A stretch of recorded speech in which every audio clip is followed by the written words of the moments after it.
اللهم ربنا آتنا في الدنيا حسنة وفي الآخرة حسنة وقنا عذاب النار وقنا عذاب القبر وقنا عذاب الحشر وقنا حساب الميزان وأفوض أمري إلى الله ان اللہ بصیر بالعباد۔ اے رب کریم ہم سب کا جمع ہونا اپنی بارگاہ میں قبول فرما، ہم سب کے تمام صغیرہ کبیرہ گناہوں کو معاف فرما، ہماری ہمارے ماں باپ کی، نبی پاک علیہ السلام کی ساری امت کی بخشش فرما، ہماری دنیا بھی اچھی کر دے، ہماری آخرت بھی اچھی کر دے، ہم سب کو زوال نعمت سے بچا، عافیتوں کے پھر جانے سے بچا۔ آج حقوق مصطفیٰ علیہ الصلوۃ والسلام سنے ہیں مولا، سب سے پہلے تو اپنے اوپر شرم آ رہی ہے مولا کہ اتنے حقوق ہیں نبی پاک کے ہم ادا نہیں کر پا رہے۔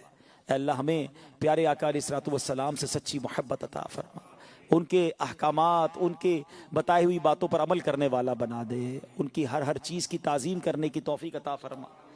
اے اللہ ان سے سچی محبت عطا فرما، ان کا ذکر خیر کرنے والا، درود پاک پڑھنے والا، اور اے اللہ بار بار مکہ پاک اور مدینہ طیبہ کی حاضری ہمارا مقدر فرما دے۔ اے کریم مولا ہمیں اپنے پسندیدہ بندوں میں شامل فرما لے، ہم سب کے رزق حلال میں برکت عطا فرما، رزق حرام سے ہم سب کو محفوظ فرما، بری صحبتوں سے بچا لے، بری عادتوں سے بچا لے، برے اعمال سے بچا لے، برے فیصلوں سے بچا لے۔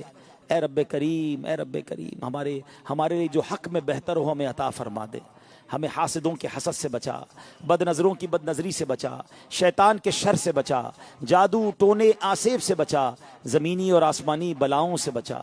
اے پروردگار پرتگال میں، یورپ میں، بلکہ ساری دنیا میں جہاں جہاں مسلمان پریشان ہیں غیب سے مدد فرما، عالم اسلام کا بول بالا فرما۔ اے اللہ جو مسلمانوں کو مٹانے کے در پہ ہیں تو انہیں نیست و نابود فرما دے۔ اے کریم مولا ہمارے ہاتھ اٹھے ہیں، سب کے تو نام بھی جانتا ہے، کام بھی جانتا ہے، آج سب کی جھولی بھر دے۔ تیرے حبیب علیہ السلام کے غلام آئے ہیں، ان کا ذکر خیر ہوا ہے، اس ذکر خیر کی برکت سے ہماری جھولیاں بھر دے، جو ہمارے حق میں بہتر ہو عطا فرما دے۔ اے پروردگار اس مسجد کو آباد فرما، اس کو آباد کرنے والوں کے گھروں کو آباد فرما۔ اے کریم مولا دعوت اسلامی کو پرتگال میں، لسبن میں مزید ترقیاں عطا فرما، جو لوگ تعاون کرتے ہیں، ساتھ دیتے ہیں، اللہ ان سب کو بھی اس کی بہترین جزا عطا فرما۔ ربنا تقبل منا انك انت السميع العليم وتب علينا يا مولانا انك انت التواب الرحيم لا اله الا انت سبحانك انی کنت من الظالمین۔ وصلی اللہ تعالی علی خیر خلقہ ونور عرشہ سیدنا و مولانا محمد وآلہ وصحبہ اجمعین برحمتک یا ارحم الراحمین۔ پہلے نماز عشاء ہوگی انشاءاللہ، پھر صلاۃ والسلام انشاءاللہ اس کے بعد ہوگا انشاءاللہ۔ میں مبلغ بنوں سنتوں کا، خوب چرچا کروں سنتوں کا، ہو کرم بہر خاک